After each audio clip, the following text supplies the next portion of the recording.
सामने जो चित्र टंगा हुआ है इसमें दिखाया गया है परमात्मा ज्योति बिंदु स्वरूप है। क्योंकि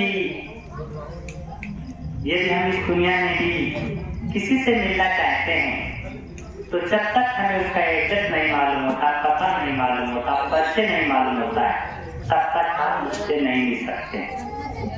ठीक इसी प्रकार से यदि हम उस परमपिता परमात्मा से भी मिलना चाहते हैं तो उसका भी हमें नाम रूप गुण धाम मालूम होना बहुत आवश्यक होता है।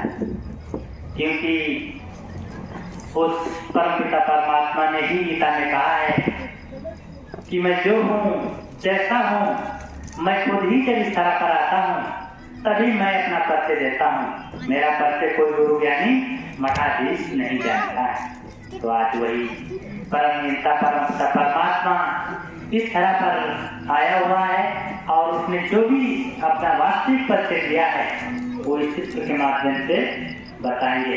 क्योंकि हमारे ऋषि मुनि महात्माएं भी हुए, उन्होंने भी भगवान को बहुत ढूंढा और जब नहीं ढूंढ पाया तो उन्होंने क्या कह दिया, नेति नेति, भगवान का पार ही नहीं पाया जा सकता है। या तो भगवान को किसी ने बहुत ढूंढा तो या तो किसी ने कह दिया कि भगवान तो सब व्यापी है, वो कल में व्याप्त है, या तो किसी ने कह दिया कि जो भी देखो सब भगवान ही भगवान है। तो लेकिन वास्तविक परमात्मा ने अपना परिचय स्वयं ही बताया है। तो उसका देखिए जिस प्रकार से दुनिया में किसी से मिलने के लिए सबसे पहले उसका नाम आवश्यक होता है, नाम की आवश्यकता होती है। तो परमात्मा का नाम है शिव। शिव माना कल्याणकारी। क्योंकि जब हम सब आत्माएं पतित पिकारी हो जाते हैं, माया के तुम में फंस जाते हैं, तो परमपिता परमात्मा इस धरा पर आकर के हम सबकी सदगति करता है। तो इसलिए उसे कल्याणकारी कहते हैं। रहने वाला वो ब्रह्मलोक का है, रूप में वो बिंदु रूप ज्योति स्वरूप है। जैसा कि इस चित्र में दिखाया गया है कि रूप में वो बिंदु रूप ज्योति स्वरूप है। गुणों में वो भंडार है, शांति का सागर है, आनंद का सागर है, दुख का सुख करता है, जीवन नैया को पार ले जाने वाला है, काल के पंजे छुड़ाने वाला है, मनुष्य का भेद रूप है, पत्थर बुद्धि वालों को पार बनाने वाला है, निराकार है।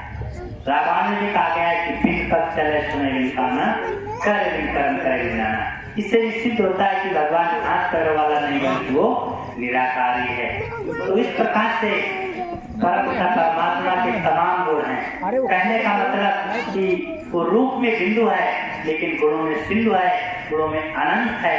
वो जन्म मरण से न्यारा है, ना तो उसका जन्म होता है और न ही उसका मरण होता है। तो एक यही निराकार परमपिता परमात्मा है जो इन 5 तत्वों से परे है और 5 विकारों से छूटा हुआ है।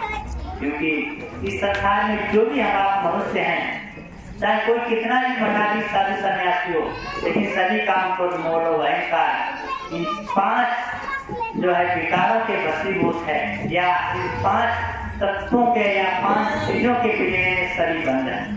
कोई भी इससे रहित नहीं। एक परमपिता परमात्मा ही ऐसा है वो इन विकारों के पिंजरे में बंद नहीं है। तो देखिए हम आप जानते भी हैं कि वही छुड़ा सकता है। किसी को कोई पक्षी यदि पिंजरे में बंद है तो दूसरे को नहीं छुड़ा सकता है। छुड़ा वही सकता है जो छूटा हुआ है, जो पिंजरे से रहित है। तो इस संसार में जो भी हम आप मनुष्य हैं या जो भी साधु सन्यासी मठाधीश हैं, सभी इन 5 तत्वों और 5 विकारों के पिंजरे में बंद है। एक यही निराकार परमपिता परमात्मा जो कि छूटा हुआ है या 5 तत्वों से परे है, वही हम आप सबको छुड़ा सकता है, वही हम आप सबकी सदगति कर सकता है, वही हम सबका पिता परमात्मा बाप है। और उसी का परिचय आप सब लोगों को बहुत ही साथ में बताया। वैसे तो डिटेल बहुत है क्योंकि एक एक चित्र एक एक 1.5 घंटे का है, तो शार्ट में बताते हैं। और विशेष जानकारी के लिए आपको इसके आश्रम पर या सेंटर पर आना पड़ेगा, या जो बहनें वगैरह हैं उनको बुलवा करके अपने घर भी आप कोर्स कर सकते हैं और सीख सकते हैं। ठीक, और शांति आप अगले चित्र के माध्यम से बताएंगे।